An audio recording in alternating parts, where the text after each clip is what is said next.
Bonjour à tous, c'est Christophe pour ma chaîne NeoProDFX. Alors ça fait un petit moment qu'on s'est pas vu, ça fait un moment que je devais faire des vidéos, que j'ai pas pu. Enfin, je vous fais un petit compte rendu global. Si ça vous intéresse pas, je vais mettre un timecode, comme ça vous pourrez aller voir directement le sujet de la vidéo. Tout simplement, ma vie perso, elle a été un peu chaotique courant mai, juin, et au final juillet, ça a été un peu compliqué, il a fallu se remettre de tout ça. C'est, enfin, je veux dire, c'est une période qui est passée maintenant. Ma vie personnelle, ma vie de famille, tout ça, c'est réglé, c'est beaucoup mieux maintenant. Ma petite est rentrée à l'école, et du coup, bah, maintenant, je vais pouvoir activer le... Enfin, je vais pouvoir bosser à fond sur la chaîne YouTube. Toutes les personnes qui attendent des vidéos, vous inquiétez pas, elles arrivent. Il y a les parties 2 de pas mal de machines qui arrivent, hein, qui vont arriver dans la semaine, là, qui vont arriver dans cette semaine-là. Et enfin, de toute façon, maintenant, c'est parti. Les vidéos, il y en aura toutes les semaines. Vous allez avoir beaucoup de contenu. Donc là, il va y avoir les parties 2 de la LK5 Pro que je devais terminer qui arrivent. La LK5 Pro, elle a été testée, approuvée depuis pas mal de temps, parce qu'au final, je ne sais pas si vous voyez K2SO sur le côté. Elle a imprimé énormément de choses. Il y a eu K2SO, il y a eu des pièces qui ont été imprimées pour R2D2 qui est derrière moi. Il y a eu beaucoup de choses. Il y a la CNC qui est terminée, qui est 100% fonctionnelle, que je vais vous présenter aussi. La Kiwo Tycoon partie 2 aussi qui va arriver. En fait, j'avais fait une partie 1 complète quasiment, mais j'ai quand même imprimé pas mal de choses avec. Et je vais vous donner du coup mon ressenti global sur la Kiwo Tycoon Max. Ensuite, il va y avoir la BQ-B1 qui va arriver, hein. Enfin, c'est une machine qu'on m'a envoyée, qui était d'occasion, mais on m'a envoyé cette machine-là pour vous la présenter. Donc je vais vous faire une vidéo complète du montage de la machine, et j'ai imprimé quelques petites choses avec. C'est une machine qui est très bien, pour le prix qu'elle vaut. Franchement, je vais vous la présenter dans pas très longtemps, là, de toute façon, elle est juste à côté de moi. C'est une très bonne machine aussi. Ensuite, j'ai reçu la Sidewinder X2 qui est derrière moi également ici sur le côté. Très bonne machine, c'est une mise à jour de la X1. Vous allez voir, vous n'allez pas être déçus. Franchement, il y a des petites features qui sont vraiment intéressantes dessus. Ensuite, qu'est-ce que j'avais d'autre à vous présenter? J'ai le Laser Atomstack A5 Pro partie 2 qui va arriver aussi. Alors, le Atomstack A5 Pro partie 2, je vais voir comment je vais organiser ça parce qu'en fait, j'ai fait beaucoup de choses avec l'Atomstack A5 Pro. J'ai rajouté un écran dessus, un écran MKS. J'avais expliqué tout ça dans un vlog. Et du coup, j'ai reçu entre-temps le Orture Laser Master Pro 2. Enfin, c'est le dernier modèle qui est sorti. Et du coup, il y a un laser dessus qui sera à peu près de la même puissance que la Tomstack A5 Pro. Et je vais voir. Dites-moi dans les commentaires si vous préférez que je fasse une sorte... En fait, la partie 2 de la 5 Pro, le but, c'est de faire une vidéo sur laser GRBL. Mais comme j'ai reçu également le Orture Laser Master, ce que je vais faire, c'est en fait les deux machines fonctionnent sur laser GRBL de la même façon. C'est-à-dire qu'en gros, je vais voir si je vais vous faire une partie 2 euh, du Atomstack A5 Pro pour vous dire ce que j'ai fait avec le Atomstack A5 Pro, et ensuite vous faire une partie. En fait, de toute façon, il y aura une partie assemblage, hein, de la Horture, il y aura une partie 1 déjà du montage, parce que la notice, elle est dégueulasse. Franchement, je me suis pris la tête. L'Arthur Master, c'est une bonne machine, c'est une bonne enfin, une bonne graveuse laser, mais la notice, elle est à revoir complètement. Ensuite, tout ce qui est écran et tout ça à rajouter dessus, je vais vous expliquer, parce qu'en fait, la Arthur, il faut rajouter un écran propriétaire, et au final, la Horture a des features qui sont vraiment intéressantes. La Tomstack, elle a ses features à elle. Les deux sont des bonnes machines qui permettent de faire à peu près la même chose, hein, quasiment exactement la même chose. Niveau puissance, j'ai testé les deux. La Horture, la dernière, là, la nouvelle version qu'ils ont sortie, elle a un laser qui est beaucoup plus court, qui prend beaucoup moins de place sur le portique, mais au final, la machine a ses petits défauts. Donc tout ça, on va en reparler après, hein. Là, c'est juste, je vous fais une espèce de résumé de tout ce qui va suivre. Ne vous inquiétez pas, le programme est complet, là, vous allez en avoir pas mal. Vous allez en avoir pas mal, et moi, derrière, j'ai beaucoup de choses aussi à vous présenter, hein. J'ai des projets de Droid, j'ai R2D2, j'ai des projets de PCB, tout ça que je devais faire déjà. Là, j'ai le temps maintenant, donc vous allez en avoir pour... vous allez en avoir pour un moment. Là, vous allez me suivre, là, vous allez voir ma chaîne YouTube, je vais la booster. Et toutes les personnes qui veulent du contenu sur ma chaîne, ils vont en avoir. Par contre, je vous dis tout de suite, il n'y aura pas de... Enfin, je veux dire, mes vidéos, ça sera toujours ma façon de faire. C'est-à-dire qu'en gros, si je fais une vidéo de 40 minutes, ça sera une vidéo de 40 minutes. Ça plaît, il y en a, ça leur plaît pas. Si ça vous plaît pas, vous partez. Si ça vous plaît, j'améliore le contenu, hein, vous inquiétez pas. Ça, c'est clair et net. Vous voyez que j'ai un nouveau cadre pour travailler. J'ai quand même fait pas mal de... C'est aussi pour ça que j'étais pas mal absent. C'est que j'ai terminé la CNC qui est de l'autre côté. J'ai amélioré mon cadre de travail ici. Mais également, de l'autre côté, j'ai commencé à faire pas mal de ménage de ce côté-là, en fait, dans la grange qui est ici. Et l'atelier qui est en haut, il y a encore pas mal de choses aussi, hein. J'ai la Formlab Form 3 à vous présenter. Alors ça, c'est une machine qu'on m'a prêtée, hein, que je vous avais dit. J'ai imprimé beaucoup de choses avec. J'ai reçu, entre-temps, qu'est-ce que j'ai reçu d'autre? J'ai une autre machine qui va arriver, hein. J'ai la Tenlog TLD6. C'est une 600 par 600, ça là, je pense qu'elle va vous intéresser. Ça va être énormément de droïdes que je vais faire avec. Ça, c'est clair et net, des droïdes en life size, hein, c'est clair et net, taille réelle. Il n'y a pas que les droïdes, après il va y avoir beaucoup de choses hein, que j'ai envie de faire. J'ai repéré pas mal de petits fichiers qui m'intéressent, hein, des STL qui sont faits par certaines personnes, qui m'intéressent. Après, moi, je fais aussi beaucoup de 3D, mais en fait, il y a des STL tout près qu'on a juste à acheter, hein, une cinquantaine d'euros, et vous vous retrouvez avec des trucs complets et qui pourraient être intéressants pour vous présenter. En fait, c'est comme ça. En fait, moi, j'imprime, je vous montre les machines, comment elles fonctionnent, et après, moi, de toute façon, enfin, je fais aussi beaucoup de modélisation. Hein. R2D2, par exemple, j'ai prévu de remodéliser un R2D2 complet by NeoProDFX. Il y a déjà toute la jambe, le pied, la motorisation interne avec le système 232, l'ascenseur et tout. Ça, c'est by moi. C'est moi qui ai designé. La CNC, c'est pareil, j'ai modifié énormément de choses dessus. J'ai refait tous les STL, renforcé et vous allez la voir, la CNC, c'est pareil. C'est vraiment quelque chose. Maintenant, elle est pas mal. Franchement, elle est pas mal. Elle permet de faire beaucoup de choses. J'ai commencé déjà à faire des travaux dessus. J'ai fait des petites chaises, des petites tables pour ma fille, par exemple. Vous verrez, franchement, je vais vous présenter tout ça. Donc, là, sans m'éterniser, on va passer à la suite et ce pourquoi on est là aujourd'hui. Comme je vous le disais, donc on se retrouve aujourd'hui pour la présentation d'un petit coffret. C'est une petite boîte qu'on m'a envoyée, c'est une personne sur Instagram, hein, c'est 3D Lab en fait. C'est une entreprise qui est en Europe, il est en Allemagne je crois, si je dis pas de bêtises, enfin en Allemagne, enfin c'est un pays qui parle allemand. C'est par là-haut. Du coup, il m'a envoyé ça. Alors en fait, ce qui se passe, c'est que quand on commence l'impression 3D, on est souvent confronté à un petit truc qu'on a toujours, c'est qu'est-ce qu'on a besoin comme outil pour commencer? Parce qu'on va se demander déjà aussi les produits de nettoyage. En fait, vous venez d'acheter une imprimante 3D et vous vous posez la question, qu'est-ce que j'ai besoin comme outil pour commencer? Alors, on va avoir les spatules, on va avoir les pinces coupantes, on va avoir des pinces pour enlever les supports, on va avoir des outils pour nettoyer l'imprimante. Il y a pas mal de choses. Alors, ce kit regroupe une bonne partie des choses intéressantes. Après, certains vont me dire, oui, on trouve ce genre de kit sur AliExpress, sur Amazon et tout ça, à des tarifs des fois moins chers, ou différents. Enfin, en fait, en gros, on peut trouver ça n'importe où. Franchement, on peut les trouver moins chers, c'est sûr. Mais ce que je trouve, c'est que la démarche de cette personne-là, d'avoir fait un packaging, d'avoir fait un kit en boîte, hein, complet, pour par exemple des boutiques qui voudraient se fournir en ce genre de choses, des petites boutiques qui font de l'impression 3D, ou même vous, c'est en Europe, vous le recevez en une semaine, par contre, parce que si vous commandez sur AliExpress, des fois c'est 3-4 semaines. Des fois, vous le recevez même pas du tout, ça peut être perdu. Là, la personne, vous le commandez chez lui. Enfin, pour l'instant, il n'est pas encore fini, hein, son site, il est en train de le faire en mettre en place. Du coup, pour l'instant, il passe par Amazon. Sur Amazon, vous allez le trouver dans les 50 euros. Sur AliExpress, il y en a beaucoup qui m'ont dit on le trouve à 20-30 euros. Il n'y a pas exactement la même chose. Il y a des trucs qui sont identiques, il y a des trucs qu'il n'y a pas. Il y a des trucs qui peut y avoir aussi en plus ou en moins, des fois ça dépend. Mais là, la démarche de cette personne-là, c'est d'avoir fait un packaging, d'avoir fait mettre son logo sur certains articles, d'avoir rajouté des petites touches un petit peu sur certaines choses. Au final, le coût supplémentaire, il vient de là, hein. Il vient du packaging, enfin, je veux dire, tout ce qui est côté un peu marketing. Enfin, je veux dire, il n'a pas de site encore à 100%. Il est en train de le faire mettre en place, mais je veux dire, cette personne-là, c'est cool d'avoir fait une démarche au final qui soit en Europe et que, au final, moi, il m'a dit, je te l'envoie, je l'ai reçu en 4 jours, à peu près par la poste. Franchement, 3-4 jours, c'est vraiment intéressant. Pour quelqu'un qui commence l'impression 3D, bah, qui a un petit billet en plus à mettre là-dedans, parce que vous allez mettre un billet dans le PLA, vous allez mettre un billet dans je sais pas, dans n'importe quel type de filament que vous voulez commencer. Vous allez mettre un billet dans les produits de nettoyage. Ça, c'est pareil, je vais vous en reparler, parce qu'il y a un produit que j'utilise. Beaucoup utilisent de l'alcool isopropylique, de l'alcool ménager, de l'alcool à brûler, ou même des produits à la vitre et tout ça. Moi, j'utilise de l'éthanol à 96%. Je vous l'ai déjà présenté dans une autre vidéo, je vous en avais parlé, je vous en parle assez souvent même, sur toutes les personnes qui viennent sur le Discord, hein, n'hésitez pas surtout.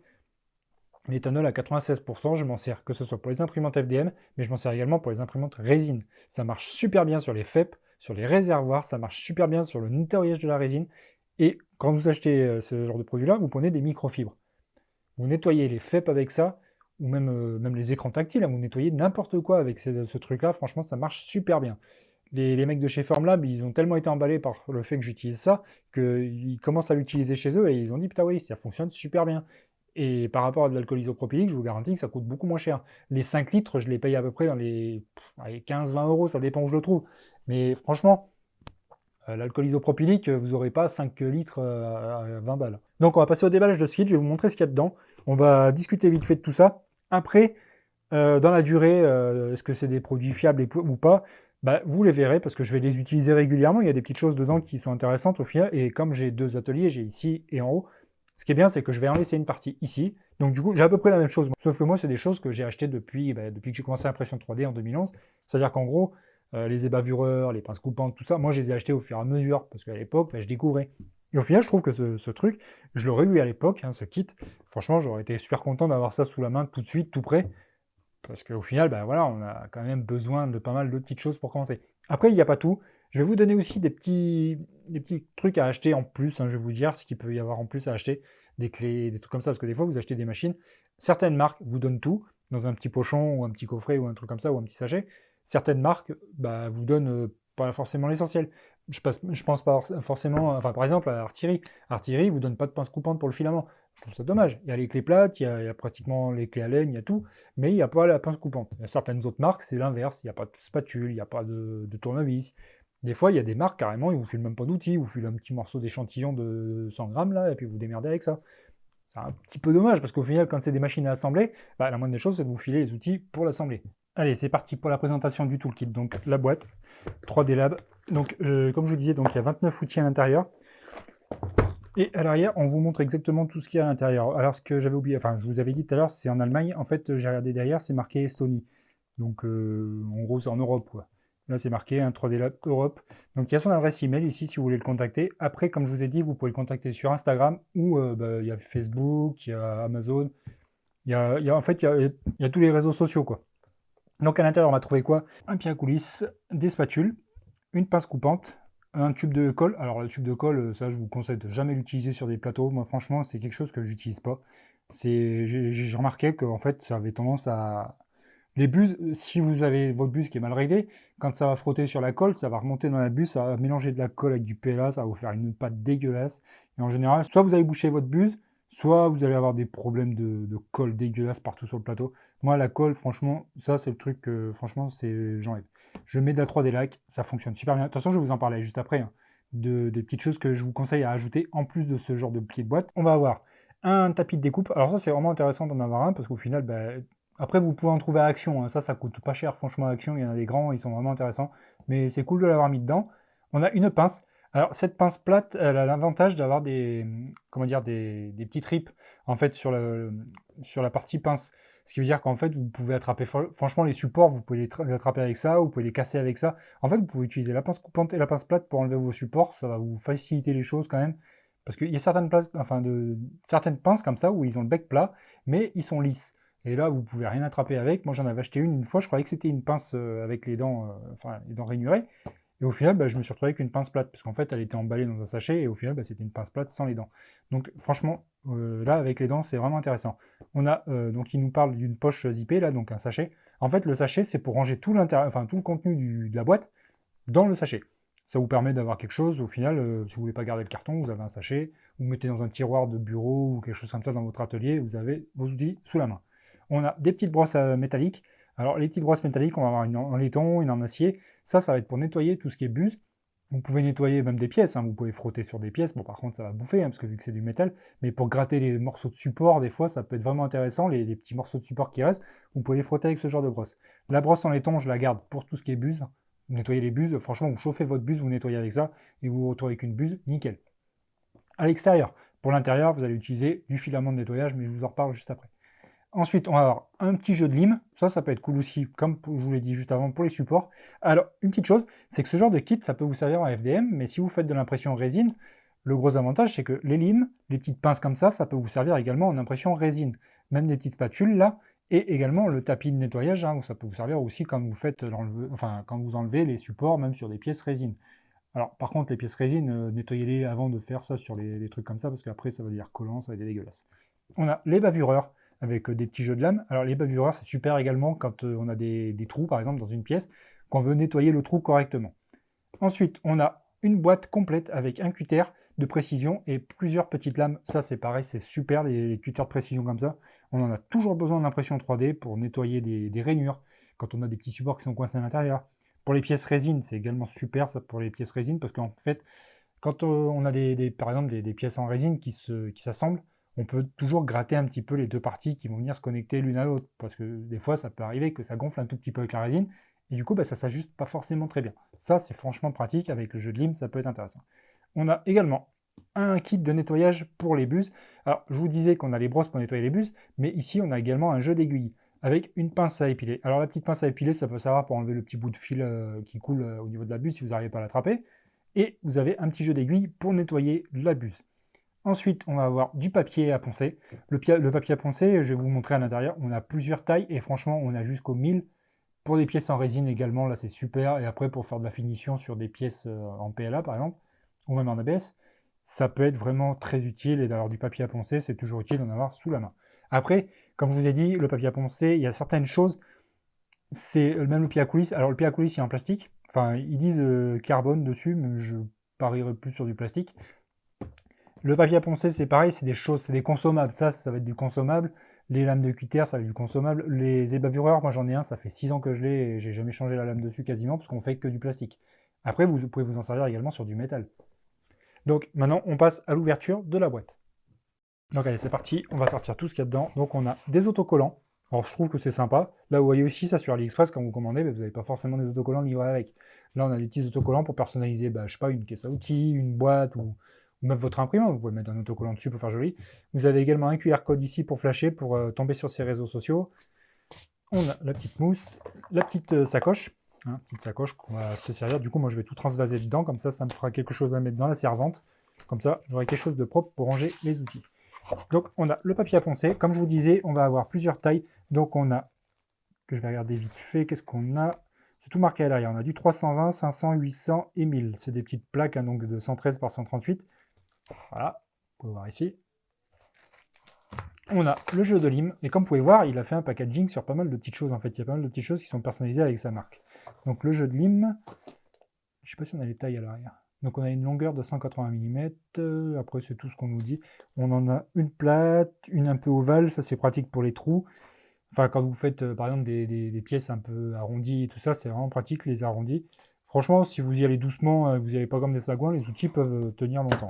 Je veux dire, si vous prenez soin de vos affaires, on a le bâton de colle, comme je vous disais, là. Moi je m'en sers jamais, ça c'est de la colle, franchement vous gardez pour votre fille à l'école ou votre fils. Franchement moi je m'en sers pas de ça. Pour l'impression 3D, moi je vous recommande la 3D Lac. On a ensuite le jeu de lame de cutter avec le manche, comme je vous disais.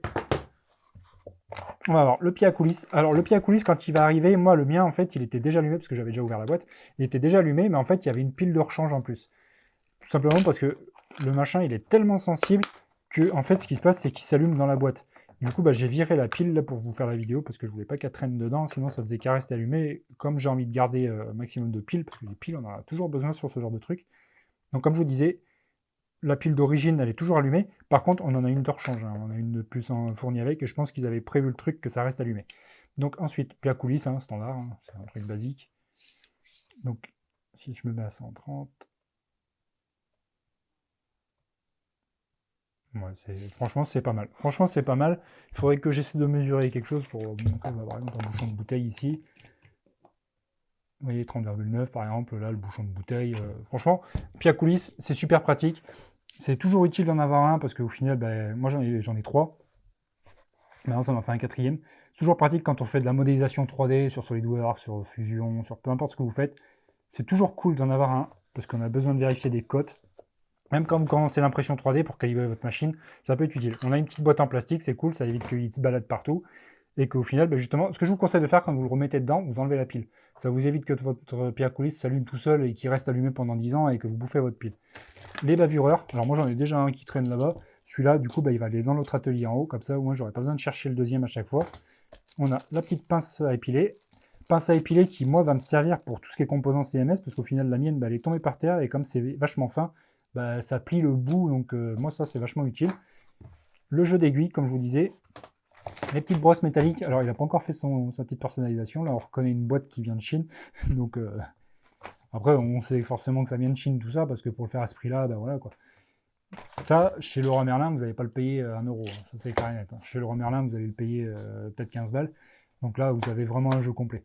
Donc, les brosses, comme je vous disais, alors la petite brosse en laiton, moi je m'en sers pour les buses, et ensuite les autres, vous pouvez vous en servir pour frotter, comme je vous disais, les supports, sur une pièce en PLA. Sur une pièce en résine, et évitez parce que vous allez la bouffer complètement. Vous pouvez y aller au papier à poncer. Ensuite, on a la petite pince plate, comme je vous disais, avec les petites rainures. Comme ça vous permet d'avoir quelque chose qui permet d'accrocher. Vous pouvez attraper les supports. Avec ça, vous pouvez vraiment les arracher correctement, les supports. Vous avez quelque chose de vraiment costaud. Après, dans le temps, est-ce que ça va durer? Moi, j'en ai une comme ça. Ça fait un moment que je l'ai maintenant. Ça tient bien. Si vous en prenez soin, juste pour faire de l'impression 3D, ça suffira largement. Si vous faites de la mécanique, ça va péter. Ça, je vous garantis clairement. Enfin voilà quoi. On a la petite pince coupante. Alors les pinces coupantes, vous en avez techniquement une qui arrive avec toutes les imprimantes maintenant, sauf Artillerie, ils en filent pas. Donc la petite pince coupante. Toujours cool d'avoir le petit bouchon en plus, ça c'est cool, parce qu'il y a certaines marques qui le filent pas. Ça évite que le machin tombe par terre et que ça pète les bouts ou quoi que ce soit. Ça, vous pouvez vous en servir, donc, comme je vous disais, pour faire un biseau sur le filament. Après, ça peut vous servir dans d'autres choses.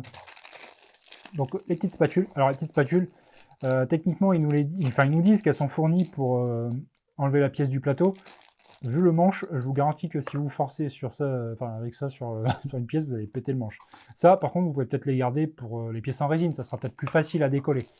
Mais sur une pièce en PLA, utilisez franchement les bonnes spatules plates fournies avec les machines. Si vous n'en avez pas, vous en prenez une dans un magasin de bricolage, ou vous en trouvez une sur internet, quoi. Mais ça, franchement, à part pour faire de la poterie peut-être, ça peut être cool.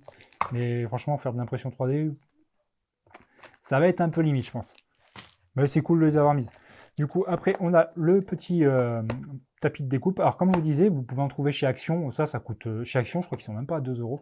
Et ils sont quasiment du double de taille. Hein. Franchement, chez Action, ça fait ça.